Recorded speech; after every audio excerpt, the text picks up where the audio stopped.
Salut tout le monde, bienvenue dans ce deuxième épisode du podcast Focus Nature. Moi, c'est Jérémy Leblond-Fontaine. Moi, c'est Jean-Christophe Lemay. Aujourd'hui, on va vous parler de tout ce qui est business derrière le métier de photographe animalier. Donc, on va se concentrer sur différents aspects qui permettent d'en faire un métier, finalement. Bon podcast? Bon podcast.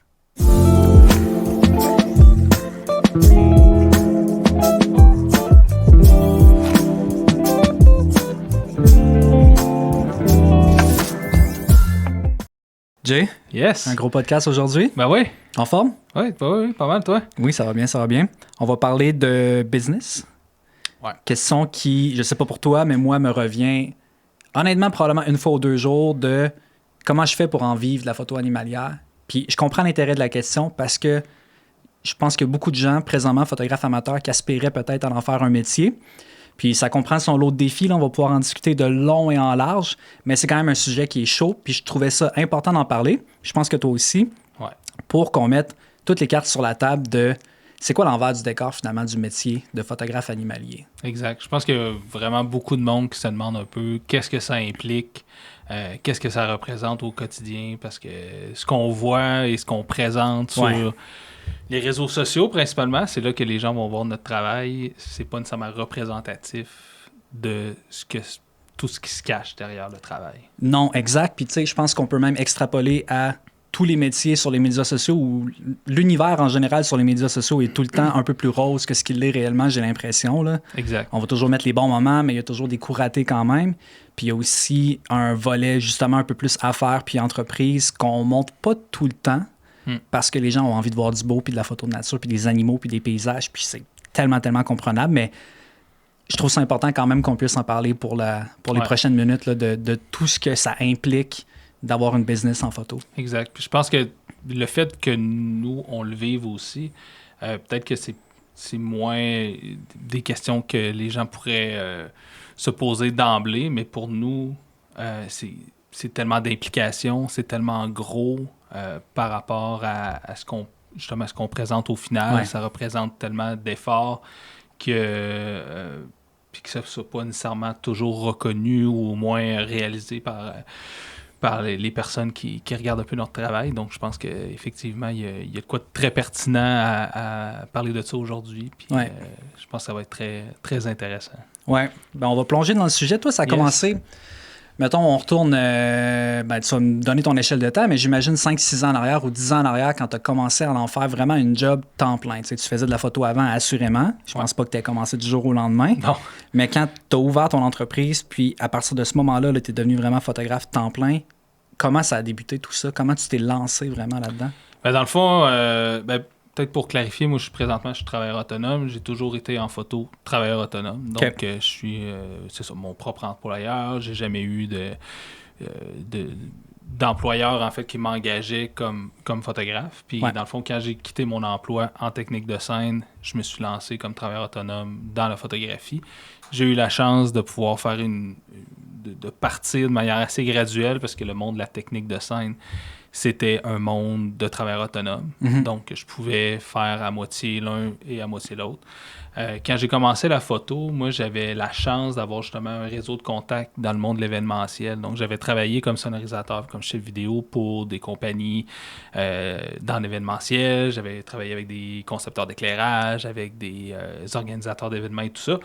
Donc, ça me faisait une banque de clients potentiels qui allaient peut-être vouloir m'engager comme photographe. Ouais. Donc j'ai commencé là-dedans, dans le fond, avec la photo événementielle à titre professionnel. C'est vraiment là-dedans avant même la photo de nature. Parce que, bon, on va en parler, mais la photo de nature d'en vivre, c'est pas nécessairement évident, puis c'est pas quelque chose qui est accessible rapidement, mettons, dans une carrière de photographe, si on veut. Donc, c'est ça. Donc, moi, j'ai commencé là-dedans, puis ça a été sur plusieurs années avant que je fasse de la photographie nature de manière professionnelle. Là, on parle déjà de... Tu sais, moi, j'ai quitté mon emploi en décembre 2013. Donc, ça va faire déjà... 11 ans? Plus que 10 ans, oui. Quand même, hein? Que je suis à mon propre compte. Mm-hmm. Donc, ça fait un bon bout. Puis, c'est ça. C'est un beau monde, c'est plein de défis, mais c'est vraiment top. Puis les premières années de transition, mettons, as-tu trouvé que c'était un plus grand défi que maintenant, 10 ans plus tard, où tout s'est comme stabilisé assez rapidement, puis ça s'est fait assez fluide? Ben, c'est sûr qu'au début, tu sais, il faut que tu te bases ton réseau de contacts. Puis, tu sais, surtout ben, dans la photo nature, tu sais, c'est beaucoup une question de... Je parlerai pas nécessairement de réputation, mais tu sais, de juste que les gens... Ben, en tout cas, surtout moi, ce que... Puis, ben, je pense que quand même avec toi aussi, Ouais. les gens achètent pas juste le produit ou comme moi l'atelier, mais ils achètent le produit de, mettons, une impression de toi ou ils achètent un atelier avec moi. Fait qu'il y a une partie de notre propre personne qui est dans notre travail. Donc, avant que les gens connaissent qui t'es, ce que tu fais, donc ça prend du temps. Puis tu sais, il y a pas de... Tu peux pas mettre ça sur l'accélérateur, là. C'est juste, ça prend des semaines, des années avant d'arriver là-dedans. Fait que c'est sûr que, tu sais, j'aurais pas pu, en tout cas selon moi, puis je pense pas que je l'aurais fait, partir uniquement en photo de nature dès le début. Ouais. Puis tu sais, de toute l'expérience que j'ai acquérie en termes de... Autant en termes techniques que de gestion, si on veut, de clientèle avec la photographie d'événementiel. Ouais. Ça, c'est vraiment un bagage que je suis content d'avoir. Je suis content d'être passé par là puis de ne pas avoir sauté cette étape-là parce que ça m'est essentiel aujourd'hui. Oui, puis de toute façon, j'ai l'impression que ça a peut-être été en partie imposé parce qu'il fallait aussi, à un certain point, générer des revenus, de l'argent, puis de mettre du pain sur la table, comme on dit. Là. Fait que, c'est pas des mandats qu'on a tout le temps, vraiment, vraiment envie de faire, même si ça nous fait plaisir, puis c'est des bons clients la plupart du temps, mais c'est pas comme aller dehors puis photographier un lynx, on s'entend. Non, exactement. Là. C'est pas la même pression aussi. C'est pas la... Tu sais, quand tu as un produit à rendre, tu sais, quand tu vas faire un mariage, tu peux pas rater le premier baiser, mettons, après l'union. Non, c'est ça. Tandis que de la photo nature, si tu rates un moment, pas que c'est pas la... Tu vas t'en vouloir à toi, mais il y a personne en arrière qui va venir te faire... te chicaner à cause de ça. Là. C'est l'avantage de son propre patron aussi. C'est ça. Puis même en travaillant avec des clients, il y a toujours une certaine lassitude qu'on n'a pas dans un emploi où on a un employeur puis une grosse société ou une grosse entreprise au-dessus de nous. Fait qu'il y a ce volet-là qui est quand même trippant de pouvoir avoir ce lousse-là qui nous donne un peu plus de permission finalement. Là. Puis toi, ça a commencé comment, toute cette belle aventure? Pas de la même façon que toi, c'est certain, mais un peu dans le même genre. Moi, ça a été vraiment un gros mandat, j'en ai parlé dans le premier épisode, mais un gros mandat de photo en tourisme pour le Bas-Saint-Laurent qui m'a vraiment permis d'avoir tous les fonds nécessaires pour me lancer pour l'année qui suivait ce mandat-là. Fait que je savais que même si je vendais 0 impression, parce que je débutais à ce moment-là d'en vendre, même si je vendais 0 impression puis je faisais rien, ce contrat-là me permettait d'avoir de l'argent pour la première année. Montant modeste, là, on s'entend, mais ça me permettait quand même de pouvoir faire de la photo temps plein pour 1 an minimum. Fait avec mon insatisfaction que je commençais à développer avec mon emploi à temps plein, j'étais plus aussi heureux que j'étais au début, j'avais le sentiment d'avoir accompli ce que je pouvais accomplir. Ben, ces deux trucs-là jumelés ensemble, ça a vraiment fait en sorte que, je me lance temps plein en septembre 2019, puis je fais de la photo. Pour la prochaine année, surtout de paysage puis de tourisme. Mais au travers de ça, j'ai réussi à me générer du temps pour pouvoir faire de la photo de nature aussi. Fait que la transition s'est vraiment faite comme ça. Il y a maintenant 6 ans. 5 ans. Ouais. Fait que ça a été comme ça le déclic. Puis après, mais là, il y a eu tout le développement finalement du volet à faire parce que j'avais... Je sais pas si toi, tu t'es fait un plan d'affaires quand tu t'es lancé. Moi, non. Là. Non. Mais tu sais... Puis j'ai l'impression que c'est peut-être plus rare pour les photographes d'en faire un. Là. Ben, tu sais, je pense que on s'en va pas vers ce métier-là pour les affaires. Tu sais, dans le sens que, tu sais, la photo, en tout cas, tu pourrais peut-être me partager ton point de vue là-dessus, mais moi, c'est une méthode d'expression qui est très, très forte. J'ai besoin de faire de la photo pour exprimer ce que j'ai. Puis, fait que, tu sais, au final, on est des artistes aussi. Fait que, c'est sûr que le volet... Moi, quand j'ai commencé, je me suis dit, je me lance en photo. Je me suis pas lancé pour me dire, je vais faire 400 000 par année, faire un énorme revenu. Non, mais je me suis lancé parce que je voulais faire de quoi que j'aimais.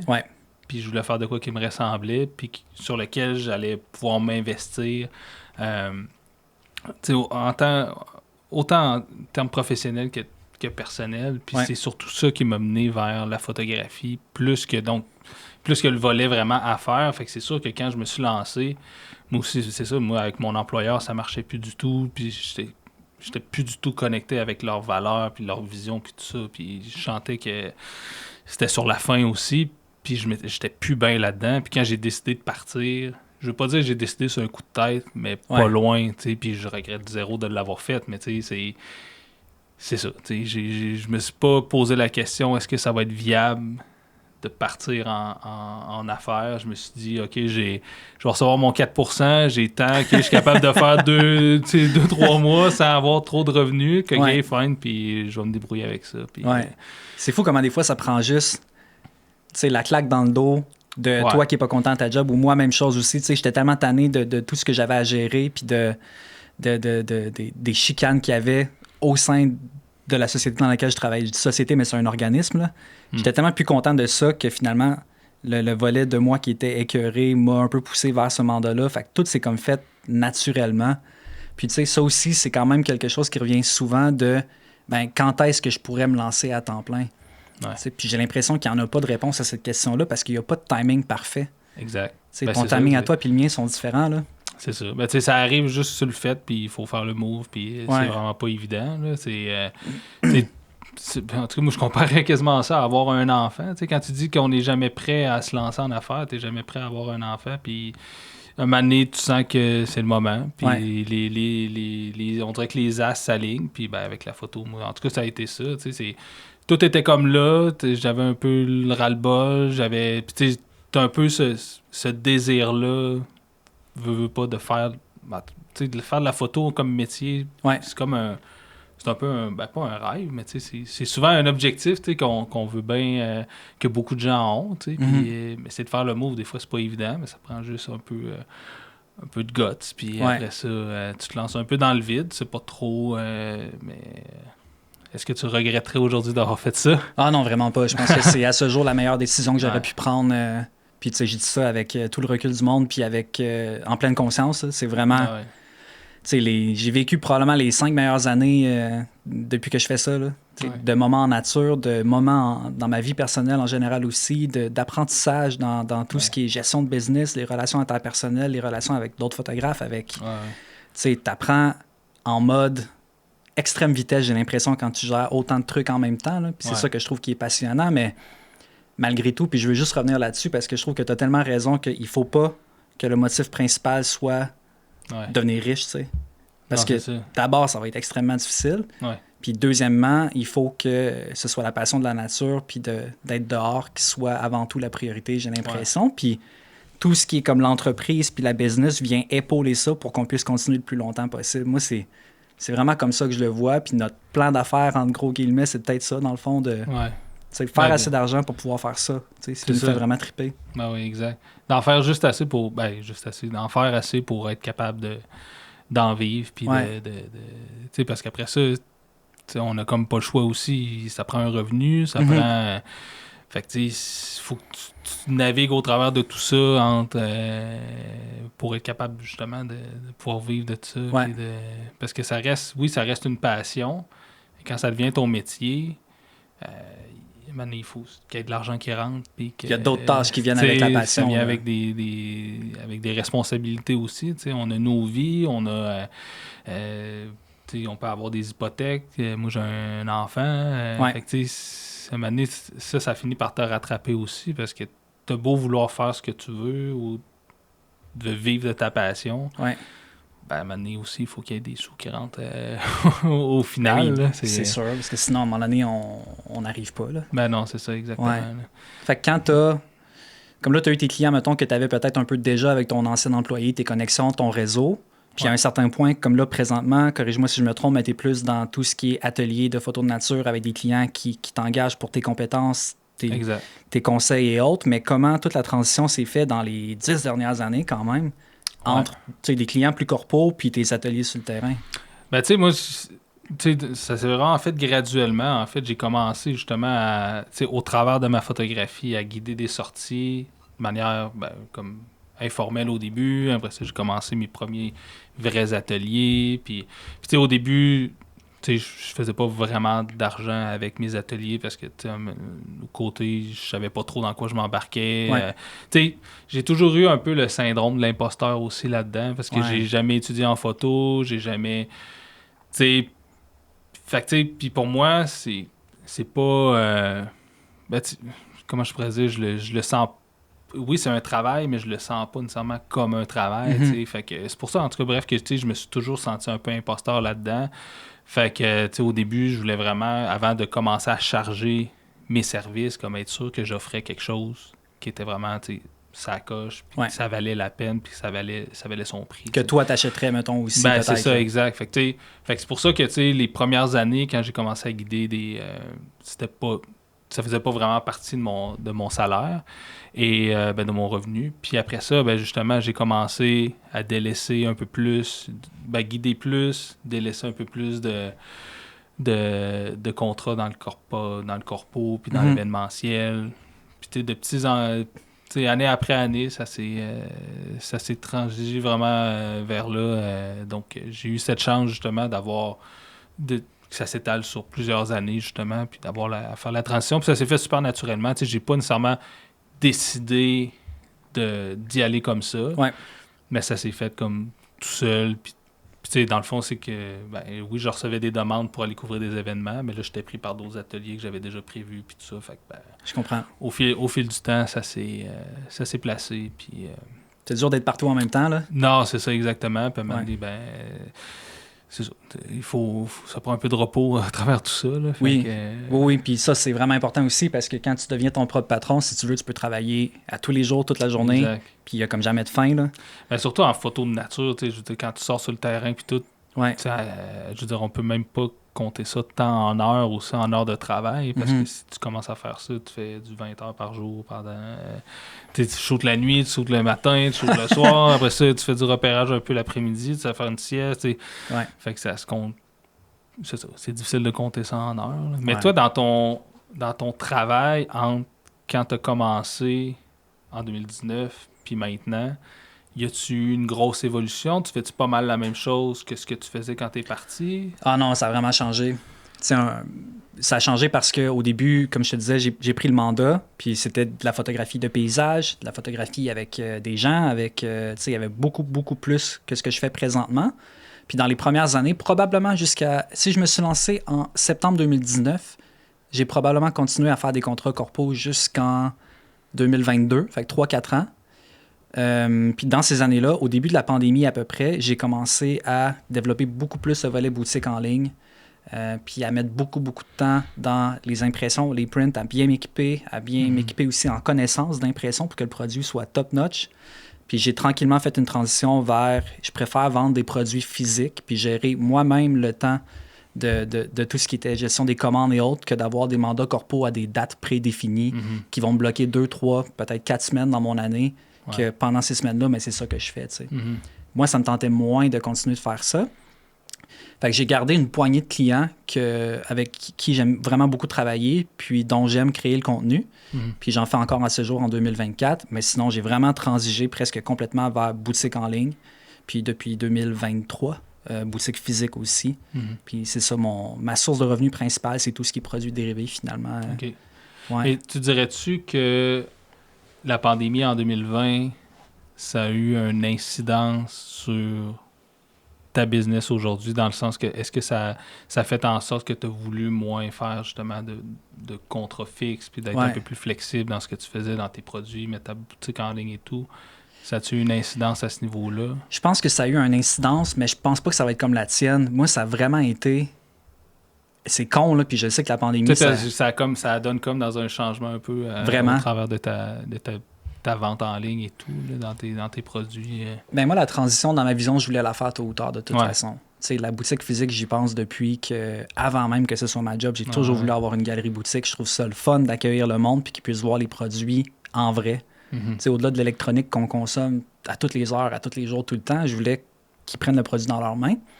Puis, fait que la transition, je l'avais déjà dans ma vision, mais ce que la pandémie a fait, c'est qu'elle a donné un méga boost à ma boutique en ligne parce que les gens... Puis là, je dis ça en pleine conscience que la pandémie, ça a été totalement néfaste pour beaucoup, beaucoup de monde dans plusieurs domaines, puis même en photo, en fait. Mais moi, pour la boutique en ligne, ça m'a donné vraiment un regain de... Les gens sont à la maison, beaucoup, en isolement. Ils voient des murs vides, ils achètent des cadres. Ils ont plus ou moins rien à faire, ils achètent des casse-têtes. Ils veulent envoyer des cartes de souhait à des gens qui ont peut-être une période un peu plus difficile, ils achètent une carte de souhait. Fait que, tu sais... Je pense qu'on a eu peut-être le besoin aussi de se retourner un peu vers ce qui était beau. Puis, Tout à fait. tu sais, au niveau de l'art, tu sais, puis autant la musique que d'autres choses, mais ça nous a comme peut-être recentré vers... Ouais, tu sais, je pense qu'on avait besoin de ça, là, voir des trucs beaux, des trucs... vraiment. Ah oui, vraiment. Puis tu sais, je profite de toi qui aborde le sujet, mais pour ouvrir une petite parenthèse rapide, mais sur les médias sociaux, les années de pandémie, ça a été ouais. phénoménal d'un point de vue engagement. Là. Je pense qu'on ne reverra probablement jamais ça. Ouais, C'est 2019, 2020, 2021, je veux dire, les gens en consommaient beaucoup, beaucoup. Puis il y avait, comme tu dis, une nécessité de voir du beau à tous les jours parce qu'on était dans une période qui était plus sombre. Fait que ça a comme aidé ça aussi, finalement. Là. Exact.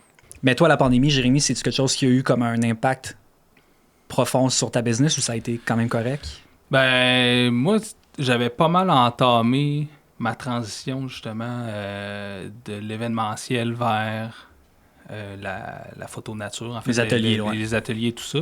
Fait que c'est sûr que pour les événements, ça a été désastreux, mais donc j'étais plus trop là-dedans. Fait que, tu sais, mais de nos côtés, le gros de ma clientèle avant la pandémie, c'était beaucoup des touristes de l'extérieur du Québec.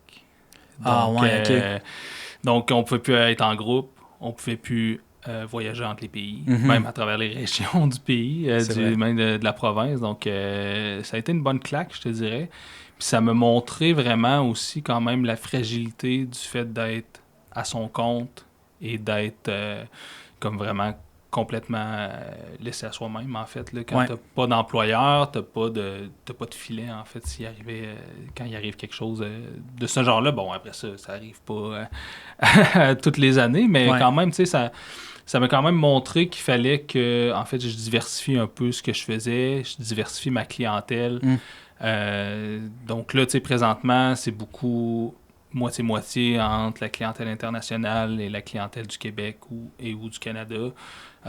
Donc, tu sais, ça m'a quand même montré un peu des lacunes, tu sais, que, tu sais, quand ça va bien, puis tu roules là-dessus, puis tu te poses pas trop de questions, mais du moment que tu as quelque chose comme ça qui arrive, ou, tu sais, ça aurait pu être autre chose, j'aurais pu, je sais pas, me blesser ou peu importe, tu sais, mais ça te permet de prendre, tu sais, qu'il arrive quelque chose comme ça, tu prends mesure un peu de ta situation, puis fait que, bref, ça m'a quand même permis de corriger des trucs qui, tôt ou tard, un peu, justement, allaient peut-être causer problème. Le fait d'avoir ses œufs tous dans le même panier, c'était peut-être pas une bonne chose nécessairement.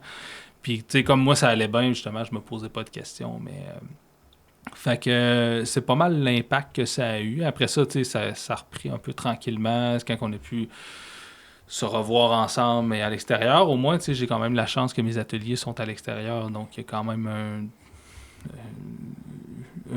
un environnement dans lequel on pouvait se voir, sans que ça soit dangereux et tout ça. Puis, mais ça a quand même pris un bon, même avec les touristes internationaux, ça a pris 2 ans quasiment là, avant que ça reprenne. Là. Ça a été en 2022.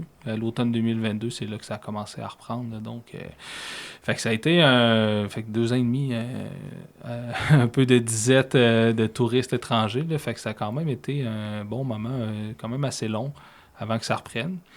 Mais est-ce que je regrette d'être passé par là? Non. Parce que justement, ça a permis à ma business d'évoluer, de passer comme au prochain niveau aussi.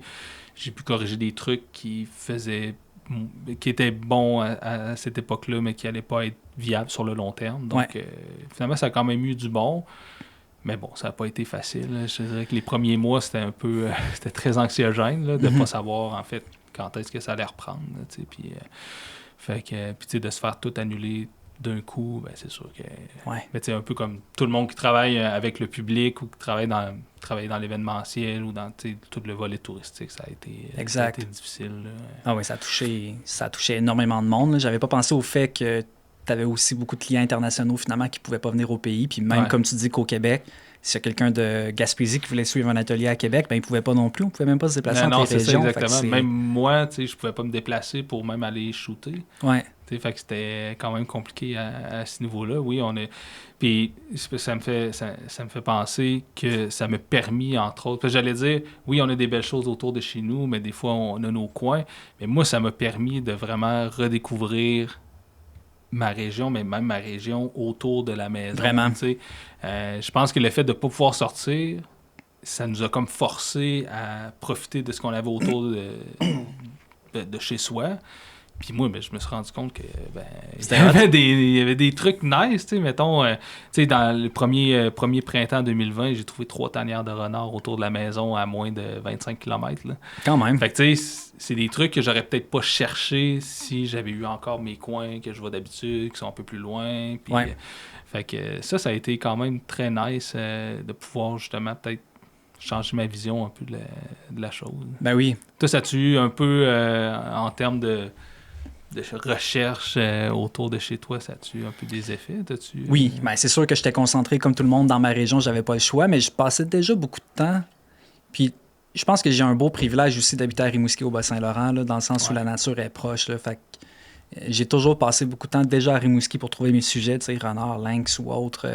On a le parc du Bic qui est pas loin, on a des montagnes dans l'arrière-pays, on a des réserves, on a des lacs, on a des rivières, on a tellement de choses déjà à explorer que... Pas que je connaissais déjà bien le territoire, je l'ai clairement exploré encore plus en profondeur, mais on a tellement un beau coin que j'avais déjà pris le temps de faire le tour parce que je peux faire 15 minutes d'auto puis avoir un territoire qui est fascinant, sur lequel je pourrais travailler peut-être même toute ma vie. C'est juste qu'on a toujours un désir de voir autre chose, fait qu'on va ailleurs. Un peu de nouveauté aussi, des territoires nouveaux, des animaux différents et tout. Mais c'est sûr que ça m'a poussé à quand même regarder plus, non seulement parce que j'avais pas le choix, mais aussi parce qu'on était pris, c'est ça, dans notre cocon de... Mais j'ai surtout pris beaucoup de temps, un peu comme toi, pour faire une remise en question de où est-ce que je voulais apporter ma carrière de photographe, d'un point de vue personnel, puis aussi d'un point de vue affaires. Puis comme je te dis, je me souviens, je pense que début pandémie, j'ai pris vraiment un gros 2 mois pour tout refaire ma boutique en ligne au complet. Je l'ai fermée. Puis là, j'ai pris le temps de travailler sur le site web pour la rendre plus moderne, déjà, augmenter l'offre de produits, puis faire en sorte que l'expérience client soit plus agréable. Puis si ça n'avait pas été de la pandémie, je pense pas que j'aurais bloqué mon horaire pendant 2 mois pour faire ça, tu sais. Fait que, comme tu dis, il y a eu full d'impact négatif sur notre métier puis sur plein d'autres domaines, mais ça nous a aussi poussé à travailler, je pense, notre mode de travailler, finalement. On avait peut-être besoin de cette pause-là, puis de... Mais tu sais, c'est drôle parce que si on est ici dans ce podcast-là, c'est un peu à cause de la pandémie, parce que on se connaissait un peu, et dans la pandémie, on a commencé à faire des lives où on discutait comme ça avec notre ami Éric Deschamps aussi, puis tu sais, c'est là que quand on a arrêté ça, l'idée de faire ce podcast-là est arrivée, puis si ça s'était pas arrivé, ben on serait peut-être pas là à il n'y aurait peut-être pas de podcast, Fait que tu sais, c'est ça, tu sais, des fois, on sait jamais où est-ce que ça peut... ça nous aurait mené, puis là, ben, ça nous mène ici aujourd'hui. C'est une bonne chose. Puis toi, en termes de... Tu sais, je pense que je sens quand même que tu aimes ce que tu fais. Est-ce que tu recommanderais à quelqu'un qui veut se lancer en photographie nature, peut-être qu'on peut... parler de ce qu'on connaît, mais en photo nature, quelqu'un qui voudrait travailler là-dedans, est-ce que c'est quelque chose que tu recommanderais? Et est-ce que c'est quelque chose que tu referais? Est-ce que c'est quelque chose que tu recommanderais à un photographe qui veut se lancer? C'est sûr que je le recommanderais parce qu'il n'y a rien qui peut remplacer les moments qu'on passe dehors. Puis nécessairement, si je peux en faire un métier, ben c'est quand même un beau privilège, moi je trouve. Fait que je le recommanderais à tout le monde. Ce que je recommanderais aussi, par contre, c'est de suivre certaines étapes avant de se lancer à temps plein pour... Parce que oui, tantôt, tu sais, je disais, à un moment donné, ça prend juste la tape dans le dos pour se lancer, mais je veux dire, tu peux pas non plus te lancer complètement dans le vide, tu sais. Il faut savoir quand même un peu où est-ce qu'on s'en va, puis dans quoi on s'embarque. Dans un monde idéal, au moins pour genre, au minimum les 6 prochains mois peut-être, puis après, si tu es capable la prochaine année de savoir que, ben pour les 12 prochains mois, j'ai au moins ça avec lequel je peux vivre puis travailler.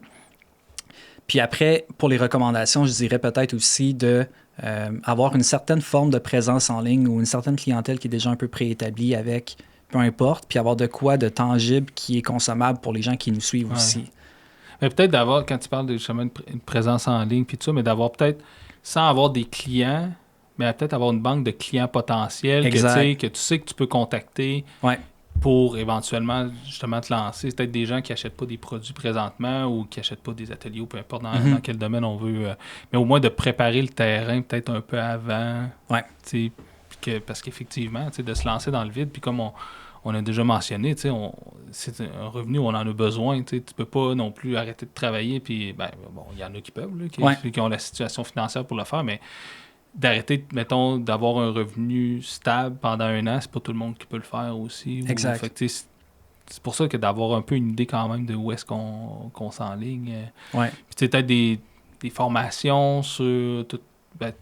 C'est beaucoup un travail autonome, ou en tout cas, il y en a qui peuvent choisir de s'incorporer et tout, mais quelqu'un qui se lancerait comme travailleur autonome, il y a quand même des règles à suivre, mais il y a des avantages, certains avantages, les taxes, puis tout ça. Fait que il y a toute cette préparation-là à faire quand tu te lances en entreprise que tu peux pas nécessairement apprendre du jour au lendemain, puis de comme décider, OK, moi je me lance. Il y a quand même une grosse implication au niveau...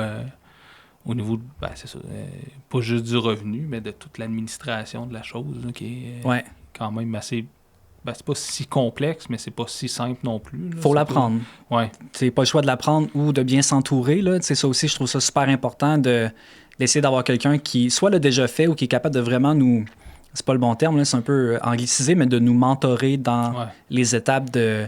Tu sais, si je t'avais connu peut-être avant, mettons que toi, tu es photographe temps plein depuis 10 ans, moi 5 ans, mais je t'aurais peut-être posé plus de questions parce que j'aurais été intéressé par, si je veux bien faire les choses, quelles sont les étapes à suivre. Ouais. Non seulement d'un point de vue fiscal, mais aussi d'un point de vue développement des affaires, puis de... C'est toutes les étapes, comme tu dis, de s'enregistrer, avoir des numéros de taxes, être légal, puis ne pas oublier qu'à la fin de l'année, l'argent que j'ai dans mon compte, il y a des impôts à payer dessus. Ouais. Il y a tout ça là, que s'il n'y a personne qui te le dit... Non, c'est ça. Puis tu sais, je pense que c'est quelque chose qu'on oublie rapidement, mais ça, c'est tout quelque chose que ton employeur fait quand tu es salarié. Exact. Puis là, c'est toi qui le fais. Ouais. C'est toi qui gères tes dépenses, c'est toi qui gères tes impôts, qui va gérer tes taxes si tu es inscrit aux taxes. Si tu as des REER, si tu as des assurances collectives, ou tu veux te prendre une assurance salaire ou peu importe, ça, c'est tous des trucs qui sont gérés par l'employeur habituellement, qui est maintenant, c'est toi qui gères. Donc, c'est sûr que... Il y en a peut-être qui baignaient, je sais pas, là-dedans avant de se lancer en affaires. Fine, tu sais, c'était déjà ce bagage-là, mais c'est vraiment pas le cas de tout le monde qui se lance en affaires. Fait que de savoir ça. Il existe des formations aussi, il existe des livres, il existe plein quand même de contenu là-dessus que ça vaut la peine de consulter avant de... C'est clair. Avant de se lancer en affaires. Ben oui, c'est sûr. Fait que tu sais, mettons là, pour faire un résumé simple pour les gens qui nous écoutent puis qui auraient le goût de se lancer demain matin, photographe animalier ou photographe de nature temps plein, selon toi, là, les, mettons, top 5 étapes à suivre qui sont primordiales, ça peut être autant administratif que peu importe, là, mais selon toi, il y a des étapes à suivre, ce seraient lesquelles pour quelqu'un qui veut se lancer demain matin? Là? Je pense que ce qu'on vient juste de parler, justement, de s'informer sur tout le volet administratif. Parce que, en fait, avant même de générer un revenu, il faut que tu saches comment faire une facture, il faut que tu saches comment le... C'est vrai, hein? Fait que tu sais, c'est niaiseux, mais avant même d'avoir un contrat, il faut que tu saches comment charger. Faut que tu sais comment faire une facture, comment tu vas être payé, puis tout ça. Fait que tu peux pas faire le chemin inverse. Tu peux pas faire un contrat, puis après ça, gérer comment je vais être payé. Ouais. Fait que moi, je commencerais par ça. Donc, tout le volet administratif, c'est plate, mais ça se fait pendant que tu es salarié. Donc, ça se fait pendant que tu as un autre job. Fait que tu peux toujours préparer cette transition-là. Fait que d'abord ça... Après ça, je dirais peut-être... je sais pas si je vais avoir peut-être 5 étapes, là, mais tu peux en avoir 3. Mais tu sais, tout le volet, surtout en photo de nature, tout le volet des médias sociaux, ça prend des années à faire. Puis tu sais, de payer pour des publicités, ça marche pas. Mais en tout cas, selon mon expérience, ça ramène pas ce que tu peux avoir par la portée organique que tu as sur tes pages. Puis, fait que, tu sais, ça, c'est du travail de longue haleine. Puis ça, il faut commencer même avant de commencer à penser que tu vas en faire un revenu. Fait que, déjà, les réseaux sociaux, c'est une bonne... Puis après ça, c'est de trouver ta niche puis quelque chose qui te démarque des autres. Ouais. Qu'est-ce que tu fais de différent des autres? Qu'est-ce que tu as à apporter de plus que quelqu'un d'autre dans un marché qui va être... Tu sais, d'essayer de trouver peut-être le marché dans lequel tu fais très bien. Parce que, tu sais, d'aller... dans un... Mettons, si moi, j'allais m'établir à Rimouski, tu sais, c'est pas la même chose que si je vais dans une grande ville. Tu sais, il n'y a pas la même capacité à avoir 3-4 photographes à Rimouski qu'à Montréal, mettons. C'est clair. Fait que, tu sais, déjà, d'évaluer un peu où est-ce que je peux trouver ma niche puis trouver ma clientèle. Je pense que... Fait que, tu sais, peut-être plus 3 étapes de même que je ferais avant de te lancer. Puis toi? avant de se lancer. Honnêtement, ça fait vraiment, vraiment beaucoup de sens, ce que tu as dit. Le volet administratif est à ne pas négliger. Puis au pire des pires, engage quelqu'un qui va t'aider pour le faire. Puis, mais suis-le, parce que moi, je trouve ça vraiment, vraiment important de le comprendre.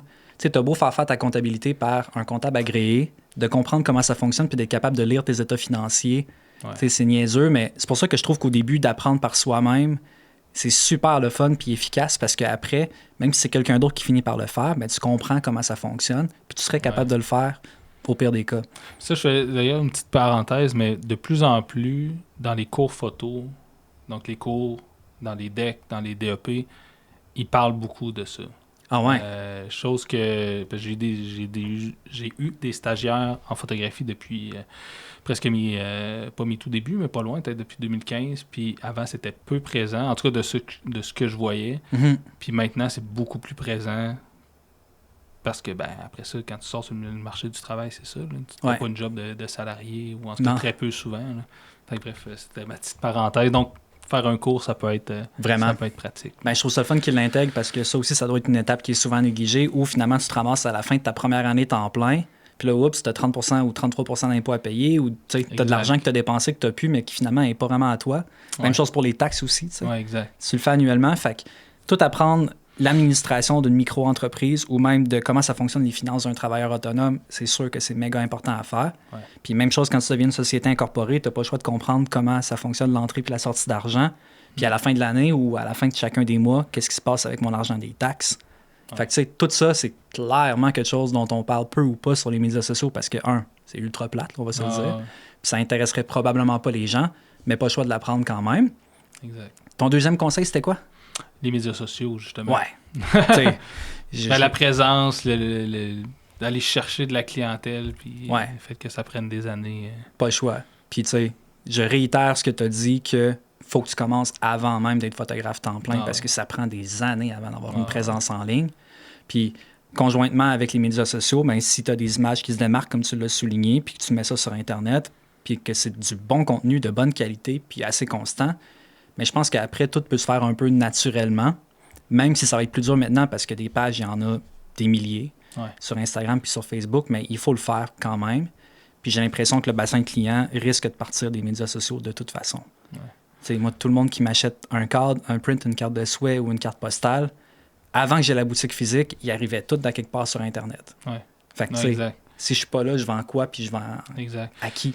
Puis je pense que c'est peut-être important de faire, puis on pourra peut-être en jaser dans un autre épisode plus approfondi sur les médias sociaux, mais il y a une différence entre le nombre d'abonnés puis le nombre de clients potentiels. Man, rien parce à voir. que d'avoir 100 000 abonnés qui sont d'un peu partout dans le monde, qui n'achèteront jamais rien, puis d'avoir 1000 abonnés qui t'achètent des trucs à chaque année, c'est là que tu peux en vivre ou que c'est du vent puis que ça veut rien dire. Oui, puis j'ai l'impression que cette nuance-là est vraiment importante aussi pour les gens qui vont vouloir se lancer, qui peuvent peut-être avoir des dizaines de milliers de personnes qui les suivent sur Internet. C'est super, honnêtement, puis chapeau pour avoir levé une audience ou avoir fait grandir une audience aussi importante.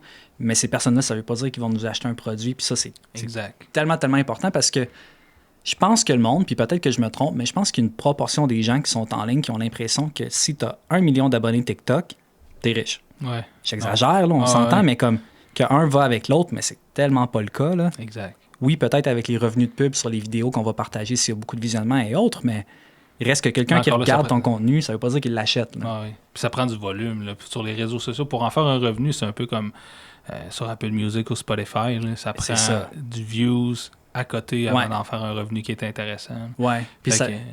Ouais, excuse-moi, vas-y. Non, mais c'est ça. Fait que c'est beaucoup de temps, puis entre le nombre d'abonnés que tu peux avoir puis le nombre de revenus que tu vas générer sur tes réseaux grâce à ça, des fois, c'est rien. Là. Ben non, c'est clair.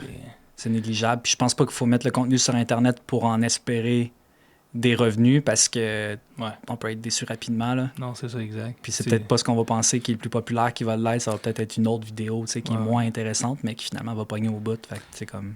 la plupart des photographes, là, c'est sûr que j'ai pas un réseau si énorme, mais qui vivent de la photographie nature, souvent ne vont pas nécessairement vivre de leurs réseaux sociaux, mais ça va être une porte d'entrée vers d'autres revenus. Mes prints, mes ateliers, d'autres. C'est autre chose qui va les faire vivre. Mais c'est une porte d'entrée, mais tu ne gagnes pas ta vie avec la porte d'entrée. Non, exact. Puis pour pour fermer un peu ce volet-là, c'est important de comprendre aussi que le client que tu es capable d'aller fidéliser via Instagram ou Facebook, si tu es capable d'avoir d'autres informations sur cette personne-là, comme une adresse courriel dans une infolettre ou autre, je trouve que c'est quand même aussi important dans le sens où ça se peut là, qu'à un moment donné, Instagram et Facebook, ils crashent plus que 4 heures comme l'autre jour, mais pendant, je sais pas moi, 1 semaine, 2 semaines, ou que finalement, ça finisse par fermer, puis là, pouf, tous tes clients disparaissent. Exact. Fait que autant toi pour les ateliers que moi, vendre un cadre, d'avoir une banque de clients à quelque part, autre que juste un abonné Instagram, ça aussi, c'est quand même vraiment important. Oui, effectivement, de diversifier un peu. Puis ça revient un peu à ce que je parlais tantôt, avec toutes les œufs dans le même panier. Exact. D'avoir justement de quoi qui est... D'être un peu partout, de mettre... Tu sais, ça, après ça, c'est difficile parce que c'est tellement de temps à mettre, mais d'au moins d'avoir justement... d'être assez diversifié là-dedans pour aller chercher une clientèle dans plusieurs... Que ce soit, comme tu dis, l'infolette, Instagram, Facebook, YouTube ou d'autres places. Je pense que c'est effectivement très important. Ouais. Puis j'ai une question à te poser aussi parce que je trouve ça intéressant, mais mettons, grossièrement, là, la proportion de ton temps, de quelle façon tu la distribues? Tu sais, dans le sens, y a-tu 5% de ton temps qui est pour le volet administration ou c'est plus 20%? Puis quelle proportion de ton 100% est la photo, finalement, la prise de photo réelle dehors? Là? C'est difficile parce que, mettons, je vais avoir des périodes où, mettons, je sors pendant 2 semaines sans arrêt, fait que là, je fais 100% de photos, puis après ça, ben, je fais 2 semaines 100% dans le bureau. Ouais. Mais c'est sûr que globalement, sur l'année, je dirais que l'administration, puis ça inclut, mettons, les courriels, les dépenses, la facturation et tout ça, ça doit être facilement 20-25% peut-être. Tout le volet montage vidéo, médias sociaux, retouche photo, un autre peut-être 50%. Fait qu'on tombe à peut-être un 30%, 25-30% de prise de vue environ Quand même. final. Et ouais. toi? Ouais, ça ressemble à ça aussi, je pense. Mais moi, tout le volet montage vidéo, je l'ai comme pas parce que je suis pas présent sur YouTube ou à part les reels que je monte assez vite, là, qui prennent pas trop de temps. Tu sais, je mise pas beaucoup là-dessus, mais moi, ce qui prend beaucoup de temps présentement, c'est être physiquement à la boutique physique. Là. Ouais. Je me suis répété avec physiquement physique, mais d'être à la galerie tout le temps, tu sais, avec un horaire fixe que j'ai jamais eu depuis 5 ans, ça, c'est très énergivore. Pas énergivore, c'est demandant en temps. Ouais. Juste d'être là. Fait que ça, c'est présentement, mettons, dans mon année 2023 à 2024, en juin, ça va faire 1 an de la boutique. C'est sûr que ça a pris probablement 40% de mon temps easy, là, incluant toute la préparation de l'ouverture de la boutique et autres. Fait que mais à peu près 20-25% aussi du temps à prendre des photos. Puis la balance, c'est tout ce qui est administratif qui prend étonnamment beaucoup de temps. Ouais. C'est fou, hein, pareil, parce qu'on penserait... Puis tu sais, moi, quand j'ai commencé la photo, c'était un peu ça aussi. Tu t'attends quand même à comme shooter beaucoup plus. Ouais. Puis est-ce que tu shootes plus aujourd'hui qu'avant que ça devienne ton travail? Non, je shoot moins. En fait, c'est que j'ai des périodes de shoot plus intenses. Comme tu dis, voyage de 2-3 semaines, je fais juste ça. Je check même pas mes courriels ou à peine. Puis quand je reviens, ben là, je me fais rincer de... il faut que je prépare des commandes, il faut que je réponde aux courriels, il faut que je réponde aux médias sociaux. Fait que c'est comme très intense en photo, puis après ça, très peu de photos pendant une bonne période de temps. Tandis qu'avant, c'était... avant d'aller au boulot à 8h30, 9h, je peux faire de la photo toute la matinée. Puis quand je reviens à 5h, si j'ai un emploi qui me permet de ne pas avoir de paperasse ou de devoir à corriger comme un professeur ou autre, je peux faire de la photo toute la soirée si je veux. Exact. Fait que j'ai pas de contraintes, je peux shooter tous les jours sans problème, tu sais. Fait que je pense que j'en prenais plus avant que maintenant, puis j'imagine que c'est pareil pour toi aussi. Exact. Puis surtout, moi, il y a un aspect que j'ai que t'as pas aussi, c'est que j'ai une petite fille.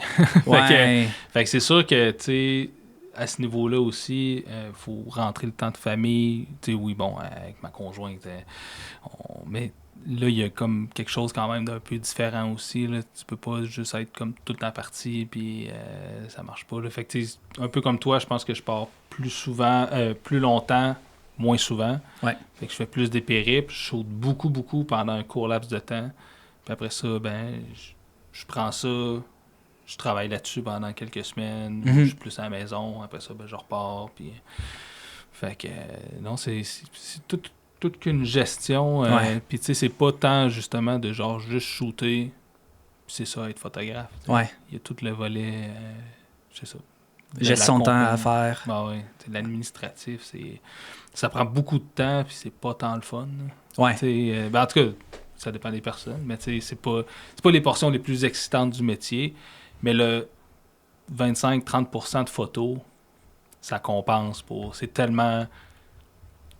Il n'y a rien qui remplace ça. Non, c'est ça. Ouais. Les rencontres qu'on fait, les animaux, les paysages, partir, te retrouver dans le fin fond de la taïga, en plein hiver, dans 2 mètres de neige, à poudreuse moins 30, ou à l'inverse, avec la chaleur l'été sur des lacs, ou peu importe.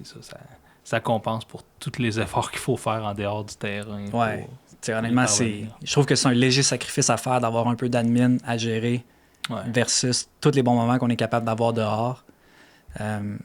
Mais je pense quand même, pour terminer, que c'est important d'aussi apprécier le volet business puis de s'épanouir là-dedans, parce que sinon, vu que ça prend tellement une bonne proportion de notre temps, si t'aimes pas ça, un peu, là, au moins une partie de ce que tu fais, ça peut quand même devenir lassant. C'est sûr que si t'aimes pas 70% de ce que tu fais, de ton travail pour 30% que t'aimes ça, c'est pas... Les journées sont longues. Oui, c'est ça, exact.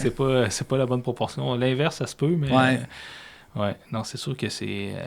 c'est un effort, puis après ça, justement, ça te permet de faire de quoi qui est très excitant.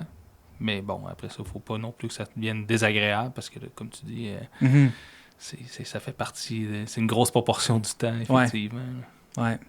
Hey, c'était cool, vraiment. Ouais, très nice. J'espère que ça va aider un peu quand même les gens à non seulement comprendre comment ça fonctionne le volet business de la photo, mais aussi, s'il y en a qui veulent se lancer, de donner une couple de cues puis une couple de conseils que moi, j'aurais probablement apprécié dans mes premières années, honnêtement. Là. Effectivement, parce qu'on est un peu dans le néant quand on arrive là-dedans. Puis comme on mentionnait un peu plus tôt, c'est pas quelque chose qu'on parle beaucoup aussi au travers de nos publications, parce que c'est pas nécessairement ça qui intéresse les gens aussi, mais c'est quelque chose qui est un peu... Pas que c'est pas caché, mais c'est juste pas mentionné ou c'est pas abordé. Fait qu'effectivement, quelqu'un qui voudrait se lancer là-dedans, ou sinon, même quelqu'un qui, sans vouloir se lancer là-dedans, mais qui prenne conscience un peu de ce que ça implique aussi d'être photographe en nature. Des fois, c'est bien différent de ce qu'on peut s'imaginer. Tout à fait. Je pense que ça l'est, en fait. Ouais. Yes. Hey, merci. Merci à toi. C'était super top.